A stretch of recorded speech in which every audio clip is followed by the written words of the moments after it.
안녕하세요. 저희는 올해 30살 결혼 2년차가 되는 동갑내기 부부였습니다. 아이가 없어서 여지껏 연애할 때같이 잘 지내왔어요. 특히나 저희 부부의 특성상 양가 어른들 간섭도 받을 일이 거의 없었기 때문에 신혼생활 분위기를 더 오래 만끽할 수 있었네요. 양가 어른들의 간섭을 받지 않은 이유는 저희 부부가 신혼생활은 미국에서 했기 때문입니다. 신랑은 9년 전쯤에 유학을 왔다가 눌러앉은 경우고 저는 하고 싶은 공부가 있어서 다니던 회사를 그만두고 공부를 하러 왔다가 처음 만나게 되었어요. 남편의 경우는 유학 비자를 유지하면서 근처에 있는 교민들이 많은 지역에 가서 일을 하면서 돈을 벌고 있었습니다.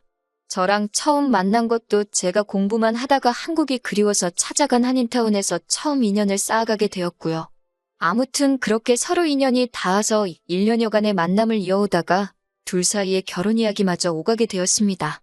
성격적으로도 너무 잘 맞고 둘이 살면 평생 다툼 없이 행복하게 잘 지낼 거라고 생각했어요. 그때는 미국에 살고 있었으니까 제가 너무 성급하게 결정을 내린 잘못이 크겠네요.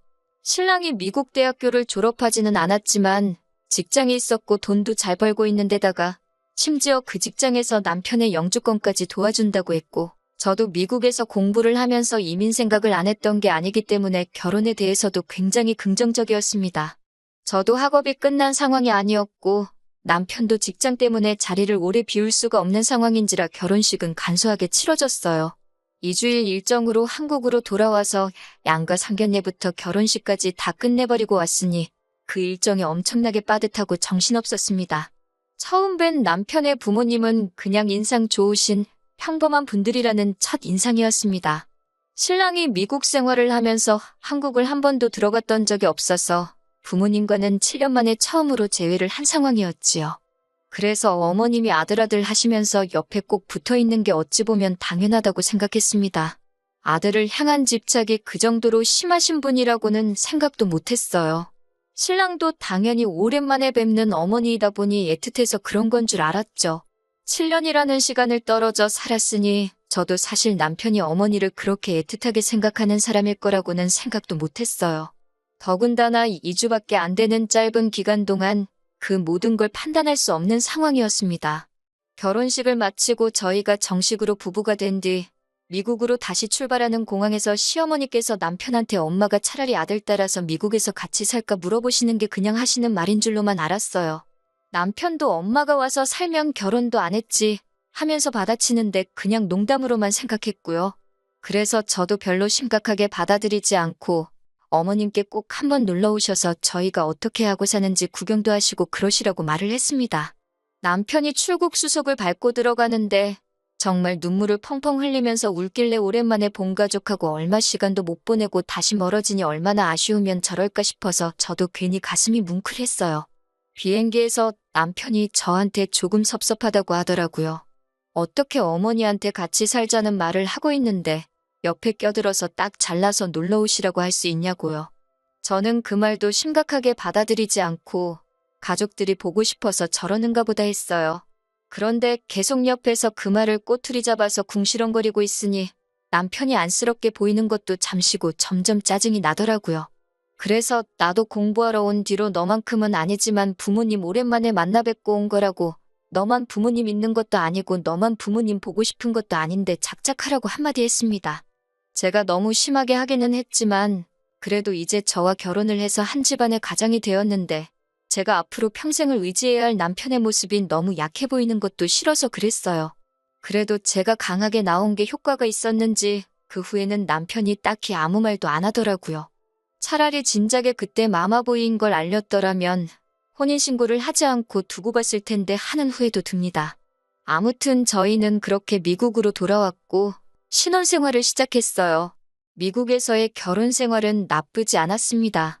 특히 저희가 결혼식을 올리고 돌아와서부터는 전 세계가 바이러스의 공포로 벌벌 떨게 되었고 저도 그 비싼 등록금이 아깝게 느껴질 정도로 허접한 온라인 수업을 들어야 하는 게 불만이었어요.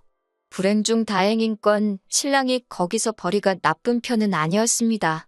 한인타운이 크게 활성화가 되어 있는 지역이 아니었고 미국도 한국과 별반 다를 게 없는 건지 한인타운에서 일을 해야 할 젊은 한국 사람들이 좀 더 나은 기회가 있는 지역으로 이주를 하는 바람에 젊은 한인들이 많이 모자란 곳이었거든요. 왜 그런지는 모르겠는데 교포분들은 자기 사업지의 직원을 굳이 한국 사람을 쓰고 싶어 하셨어요. 덕분에 남편이 대우도 좋고 돈도 잘 받으면서 일을 하고 있었습니다. 말했다시피 영주권도 진행이 되고 있는 상황이었고요. 그런데 그 유행병 때문에 참 상황이 안 좋게 돌아가게 되었어요. 제가 비싼 돈 내고 듣는 수업의 질이 떨어진 건 둘째치더라도 남편이 다니는 가게 사정 또한 안 좋아지기 시작했습니다. 영주권을 진행해준다고 해도 서류 문제나 여러 가지 수속들은 이민 전문 변호사를 통해서 해야 됐고 그로 인해 들어가는 부수적인 비용들 모두 남편의 월급에서 해결을 해야 했거든요. 그런데 유행병이 심해지니 덕분에 이민국 업무가 마비가 돼버리고 말았어요. 엎친 데 덮친 격으로 날이 갈수록 남편이 다니는 가게 사정이 안 좋아지기 시작하더니 결국 문을 닫아버리고 만 것입니다. 그냥 가게가 망해버린 거면 어떻게 기회가 있었겠는데 가게 사정이 안 좋아지기 시작하면서 남편네 사장이 세금 문제로 일을 크게 만든 게 이민국 조사에서 드러나게 되었고 영주권 심사에서 탈락해버리고 만 것이죠. 참 억세게도 운이 없던 거예요. 그렇게 하루아침에 미국에 정착하려던 꿈을 접어버리고 저희들은 귀국을 할 수밖에 없었습니다. 뭐 좋은 이야기도 아니니 이민 생활 실패한 건 여기서 그만하도록 하겠습니다. 아무튼 한국에 돌아와서도 정말 정신이 없었어요. 다행히 영주권이 불투명해지면서 결혼하면서 미국에 정착을 위해 가져왔던 자금을 그대로 가져올 수 있었습니다. 정말 불행 중 다행인 건 저희가 결혼식을 올릴 때보다 환율이 조금 올라서 환차로 이득을 볼 수 있었다는 거예요. 그래봤자 2년 사이에 천정부지로 올라버린 집값과 물가를 생각하면 전혀 돈을 번 느낌이 들지는 않았지만 그래도 저희가 한국에서 살 신혼집을 구하는 데는 모자람이 없는 돈이었습니다. 그렇게 저희는 한국으로 돌아가게 되었습니다. 저희가 귀국하고 저희를 가장 반겨준 건 시어머니였습니다. 오매불만 기다리던 아들이 돌아왔으니 그렇게 기쁜 일이 따로 없으셨겠죠. 반겨주신 건 감사하지만 한편으로는 조금 서운하기도 했습니다. 사실 저희가 미국에서 정착하는 걸 목적으로 만나 연애해서 결혼까지 하게 된 건데 결혼 2년 만에 상황이 안 좋아져서 시작도 못 해보고 돌아오는 거나 마찬가지잖아요? 조금만 더 있었으면 오히려 영주권도 나와서 주기적으로 저희가 오며 가며 해도 다시 볼 수 있는 거고 집을 사게 되면 시부모님께서 놀러 오셔도 되는 상황이었잖아요. 당장 다시 만나서 반가운 건 이해는 하지만 무조건 잘 왔다고 하시는 게 이해가 가질 않았습니다. 당시 가장 큰 문제는 그나마 다행스럽게도 제가 미국에서 공부했던 건 다 학력으로 인정을 받아 좋은 조건의 회사에 곧바로 취직을 할 수 있었지만 대학 졸업까지 포기하고 미국 생활 평생을 바쳐 일한 곳이 따지고 보면 그저 동네 구멍가게였던 신랑은 학력도 경력도 인정받을 수 없어서 직장을 찾는 게 하늘의 별따기였습니다. 미국에서 살았다고 무조건 영어를 잘하는 것도 아니어서 영어 선생님 같은 건 꿈도 꿀 수가 없었어요. 그 부분에 대해서 제가 살짝 불만스럽게 말하고 앞으로 어떻게 해야 할지 고민이라고 말했는데 어머님은 무작정 우리 아들은 뭐든지 다 할 수 있다고 중고등학생 때나 해줘도 먹힐까 말까 한 막연한 기대감으로 칭찬을 하고 계시는 겁니다. 거기다가 대고 나를 세울 수가 없으니 그저 한숨만 나올 뿐이었어요. 어머님은 저를 따로 방으로 부르시더니 저보고 제정신이냐며 역정을 내기 시작하셨습니다. 이제 시작하려는 애한테 용기를 주지는 못할 망정 기를 죽이고 있냐고요. 저는 기를 죽인 게 아니라 현실을 보고 말씀드리는 거라 했더니 너 잘났다며 어디 어른이 말하는데 따박따박 말대꾸를 하냐고 말하고 대화를 단절시켜버리는 겁니다. 저희가 살 거처가 마련될 때까지는 저는 친정에서 남편은 시댁에서 떨어져 지내기로 했습니다. 그렇게 시어머니와 한바탕 하고 친정으로 혼자서 돌아가고 있는데 남편한테 연락이 오더라고요. 제 기분을 풀어주려고 전화를 한 건가 싶어서 받았더니 말끝마다 엄마가 물어보라는데 하면서 별 쓰잘데기 없는 질문을 하더라고요. 신혼집을 구할 때 친정에서는 돈을 얼마나 더 해주신다니 제가 취직하기로 한 곳에 자기가 일할 곳은 없는지 한번 물어봐달라고 했다느니 돈은 얼마씩 받고 일하는 거냐 하는 것들이요.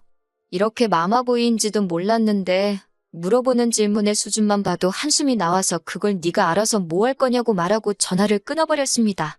그나마 다행이었던 건 시부모님이 한국에서 식당을 하나 운영하셨다는 것이었고 신랑이 거기서 서빙일이라도 하면서 용돈벌이를 할 수 있었다는 거예요.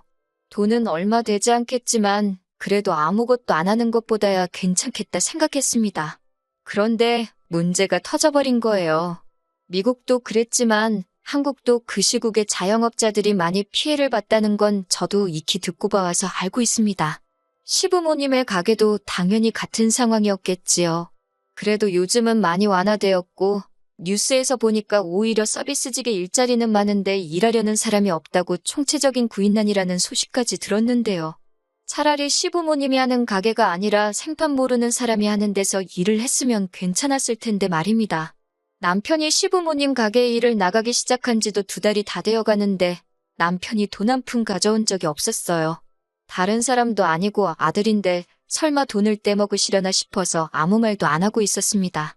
그때는 저희가 살 집을 구한 상황이었고 돈이 조금 모자라서 양가의 지원을 똑같이 받은 상황이었어요.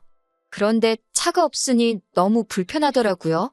요즘 중고차 값도 많이 오르고 해서 난감한 상황이었는데 직장에서 알게 된 동료가 이번에 차를 바꾸게 된다면서 관심이 있으면 연락을 달라고 했거든요. 그런데 집에 거의 모든 돈이 묶여버리게 되면서 차값을 낼 돈이 조금 모자란 상황이었습니다. 그러니 언젠가는 주시겠지 싶었던 남편의 월급이 생각날 수밖에 없었어요. 그래서 남편이 집에 들어왔을 때 일한 지 2달이 다 되었는데 돈은 언제쯤 주시는지 알고 있냐고 물어봤습니다. 그런데 남편이 저한테 인상을 팍 쓰면서 돈을 어떻게 받냐고 하더라고요. 어머니가 우리 살 집을 해주시는데 돈을 그렇게 많이 쓰셨는데 공짜로 일을 해줘도 모자라다고 하면서 말이죠. 그러면서 자꾸 제 월급이 얼마나 되느냐 물어보더니 우리도 이제 집도 생기고 자리도 잡았으니 부모님들께 한 달에 100만 원씩은 드려야 하는 거 아니냐는 헛소리를 하는 겁니다.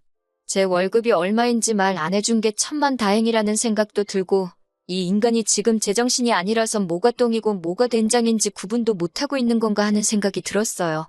집 살 때 시댁에서만 돈을 해줬냐고 친정에서도 똑같이 해줬는데 그 돈을 왜 시댁에만 갚아야 하냐고 한마디 했습니다. 그리고 정당하게 일을 했는데 그 돈을 왜 못 받아오냐고 좋은 말로 할 때 2달치 월급 받아오라고 했습니다. 자꾸 엄마가 힘들어 보이는데 돈을 어떻게 달라 그러냐. 그럼 이번 달까지는 안 받기로 한 거니 안 받겠다. 다음 달부터 받아오겠다. 뭐 이런 이야기를 하는 겁니다. 헛소리 집어치우라고 대신 저도 100번 양보해준다고 말하고 첫 달치는 그래. 용돈 드린 셈 치자 하고 넘어가기로 했습니다. 이번 달치 월급은 꼭 받아오고 그 월급 받으면 요즘 어머님 가게 같은 일자리는 구하기 어렵지 않아 보이는데 당장 그만두고 다른 데서 일을 하라고 했어요. 남편은 깨갱하면서 결국 그렇게 하겠다고 했고요. 그리고 다음 날에 저는 회사에서 시어머니한테서 걸려온 전화를 한 통 받아야 했습니다. 회의 중이라서 전화를 일부러 끊었는데도 끈덕지게 전화가 오길래 아주 난감했어요. 정말 포기를 모르고 수십 통의 전화를 거시더군요. 잠깐 짬이 생겼을 때 회사라서 전화를 받기 곤란한 상황이라 제가 다시 전화를 드리겠다고 말을 했는데도 불구하고 어머님은 뭐가 그렇게 잘나가지고 어른이 전화하는데 안 받고 개기냐고 성질을 부리시는 겁니다. 그래서 회사의 양해를 구하고 비상계단으로 나와 전화를 받았습니다. 시어머니는 제가 전화를 걸자마자부터 언성을 높이면서 네가 뭔데 우리 아들을 어쩌고 저쩌고 하시면서 화를 내기 시작하셨어요. 왜 잘하고 있는 우리 아들 기를 죽이냐? 아들이 부모 생각해서 효도 좀 하겠다는데 그걸 못하게 하는 거냐면서 화를 내시더니 남편 보고 다른 가게에서 일을 하라고 했던 말까지 꺼내시면서 모처럼 아들이 부모하고 그동안 같이 못 보낸 시간을 보내겠다는데 네가 뭔데 가족의 화목함을 깨트리려고 하냐고 온갖 심한 말은 다 하시더라고요.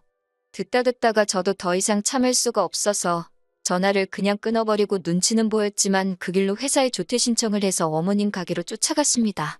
남편은 들어오는 저를 보고 흠칫 놀랐는데 어머님은 놀란 기색도 없이 저를 보자마자 저 망할 것 하면서 무슨 낯짝으로 여길 찾아왔냐고 하시는 겁니다. 제가 가게까지 찾아간 건 더 길게 이야기를 할 생각이 없어서란 것도 모르시고 제가 무슨 사죄를 하러 온 건 줄 착각하시고는 잘못을 해서 어른들한테 잘 보이러 왔으면 손에 뭐라도 들고 오는 게 예의가 아니겠냐며 제가 그렇게 예의도 모르는 사람인 줄 몰랐다고 그걸 미리 알았다면 결혼도 안 시켰을 거라고 하시는 거예요. 그 말을 듣자마자 저도 목구멍까지 올라왔다가 다시 들어간 말을 그냥 뱉어버렸습니다.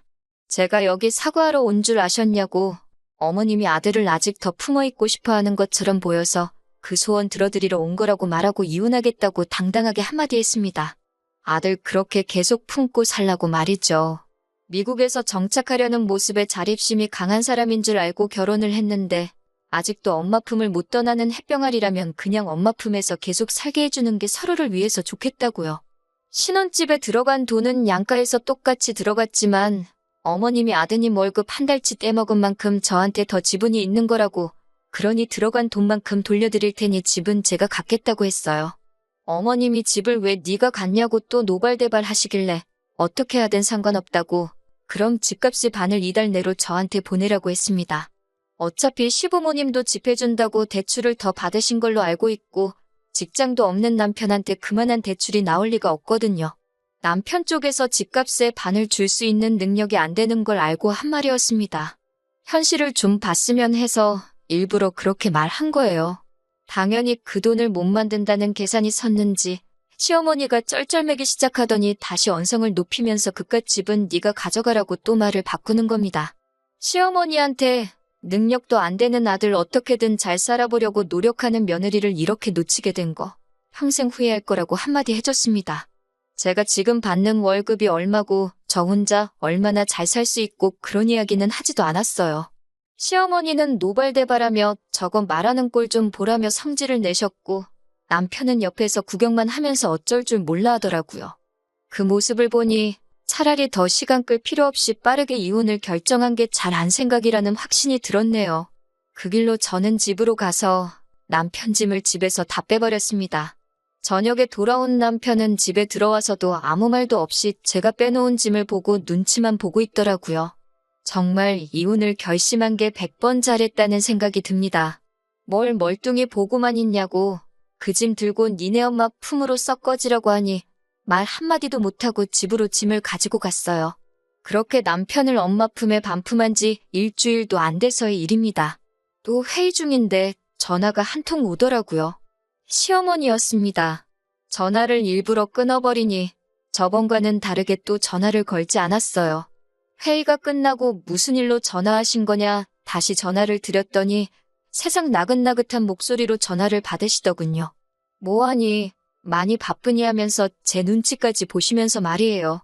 왜 전화하셨나 싶어서 먼저 시어머니가 물어보실 만한 질문을 생각해서 제가 먼저 집값 드리기로 한 건 그달 말까지 준비해드리겠다고 했습니다.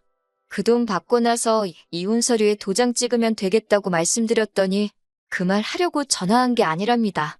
아무렴 말은 그렇게 했어도 어머님도 생각이 있으실 테니 어렴풋이 눈치는 채고 계셨을 거예요. 당신 아들이 이민생활 실패하고 나서 혼자가 되면 앞으로 웬만해서는 길이 열리지 않을 것이라는 걸, 그리고 어머님이 평생 아들을 품고 계실 수도 없는 노릇이고 옆에 누군가는 있어야 한다는 걸 말이죠. 아니나 다를까 어렵게 꺼내는 말씀이 결국 오랜만에 아들을 만나서 그간 못해줬던 걸 해주고 싶다 보니 자기가 더 유난을 떤 것 같다면서. 제가 그렇게 떠나버리고 나니 아들이 저를 너무 보고 싶어 한다나요? 그러면서 제가 어머님 앞에서 큰소리 친 것도 다 눈 감아줄 테니 그냥 아무 일도 없었다는 듯이 자기 아들하고 살아달라는 거예요.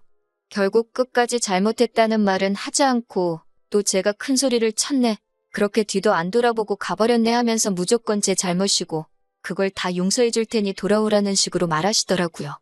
제가 한번 져주고 다시 남편과 합치는 방법도 있었겠지만 시어머니의 태도를 보니 결국 제가 모든 걸 품고 그렇게 돌아가 버린다면 앞으로도 계속해서 똑같은 일이 반복될 것이라는 게 안 봐도 눈앞에 선했습니다.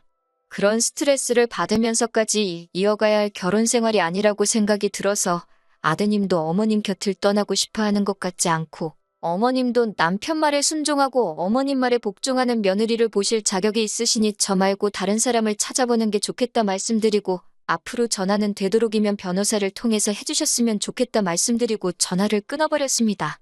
그렇게 결국 이혼을 하게 되었네요. 몇몇 사람들은 제가 잘못했다고 합니다. 이민 생활에 실패한 남편이 수입이 적어지니 그걸 견디지 못해 남편을 버린 여자라고요. 하지만 그건 사실이 아닙니다. 남편이 어디 가서 최저시급을 받으며 일을 하더라도 자기 주관이 뚜렷하고 우리 둘의 더 나은 미래를 위해 노력하는 사람이었다면 그 모습을 높게 사서 오히려 응원을 해줬을 거예요. 자기 코가 석자인 상황에 부모님 먼저 챙기는 효자 아들이면 저와 새로운 가정을 꾸리는 게 아니라 부모님 곁에서 평생 뒷바라지를 하면서 사는 게 맞지 않나 하는 생각이 드네요. 제가 볼 땐 어머님, 아버님께서 남편을 뒷바라지하면서 살아야 할 것 같지만 말이에요. 집 문제도 직장 문제도 다 해결이 되었으니 한동안은 저는 최선을 다해 저희 인생을 살아보려고 합니다. 제 사연은 이걸로 끝내도록 할게요.